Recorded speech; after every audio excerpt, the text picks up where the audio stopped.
Let's have a moment and take a look at how colors work in concepts. That's actually very easy. So I have the fill tool selected, and then here is the color field. And when tapping onto it, as you can see, you get the preview of this color wheel. These colors, what you see here, that's actually the Copic marker color palette. Copic markers are very popular worldwide, and Europe and Asia. You have them also here in the US. And the US, another very popular brand is Prismacolor. From my own personal experience, I, however, would say that actually the Copic color palette is better. Sketchbook Pro, for example, also uses this Copic color palette. As you see, everything is pre-sorted into yellow, greens, blues, reds, browns. So it's actually quite nice. One might say, well, it's kind of limited because I have to work with these tones. What if I don't get exactly the tone I want? Yeah, that's true. We'll address this actually later. But what is also nice to have not millions of colors, it makes actually picking colors easier. Particularly in this course for interior architecture illustration, we not are creating illustrations which are like photo accurate, but we create illustrations that are visually informative. Also quite nice, we have these neutral and warm and cold color grays from 0 to 10 and a dedicated white and black. Okay, so to draw something, here's one color. Now I can change the color. And you see this way I flip between the different colors. Okay, now when I select an object, like this one, I would like to change the color. Okay, I just do it this way. So I go to the color and then I select the new tone. I could also use the eyedropper and eyedrop this color over. No? Okay. The eyedropper has actually another really interesting function. So I copied actually an image like this, and let's paste this in. There we are. And I put this to here. And these I will delete for the moment. Very good. Now I will, kind of like I'm borrowing a little bit of a technique from my days in, in painting class, I will create myself a custom color palette. So I will make something like this. And I can sample this color. Look at that.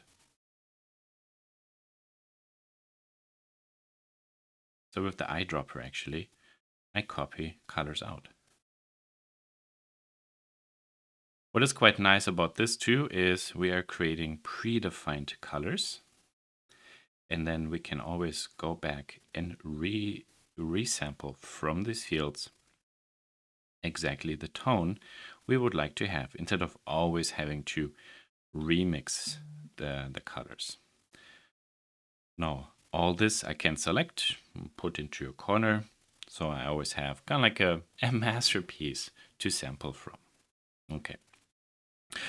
But you might now realize that, well, this is actually a pretty practical approach, also a visual approach, because I see the colors all the time. But what if I would like to share this between different not applications, different drawings in concepts? And also when I create a field, is there a color design tool? And yes, there is. And you see here, there's actually something there. So let's go to the tool, colors, and then take a look at what we have here. So palettes and dynamic palettes. Let's go to dynamic palettes first. I turn this on. You see this there, or complementary, or triads, shades.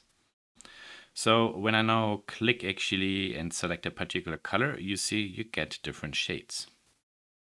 So I don't have to go always in here. I can select then the colors right from there. And based on what color I select, the shades are being updated. That's why this is called a dynamic color palette. Honestly, this is very useful. Also, when I go into complementary, turn this off. There we are.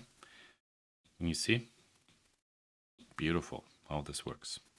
Okay, You can have multiple palettes actually. Let me go back to here one more time. So there we have 2 now. And then you swipe left and right between them. Okay. And then also the triangle that basically shows what is the active color. We can also create a color palette or use some of the predefined palettes. New palette. We can even, you see, add more palettes to there. And since we are also here, there's also the color mixer. First, we can adjust the color or mix a color right from here. And I think we can drop this color in there. There, and you see how easy it is to set up color palettes. Clock. Now this color palette I would like to see. There it is. So super easy. We can also adjust our RGB values here. This is not, while this works here, the numbers, this is not the most visual one, which is then why I would maybe use a photo or adjust the values and then pay attention to how this changes to see what color I get. Knowing actually about color mixing and RGB really helps. Or you just use an image to sample from, or to be quite honest, you just use these already predefined swatches. There's also hex color for those who are familiar with what hex color is. When I now select a color here, also it tells you, for example, the Copic number. Very good. And I think when we go with a finger on it, how do we delete this palette? There's probably a way to delete this. I have to look into the manual. I think, there it is. Bonk, my palette, bonk. Finger on it, hold, wait. Okay, very good. Also here, last thing, we can have multiple palettes. Swipe left and right to then select the palettes. There you see. Super great. Okay, that is basically everything about how to work with colors and palettes in concepts. And when you use the palettes, well, that's then also shared between different documents, which is pretty awesome.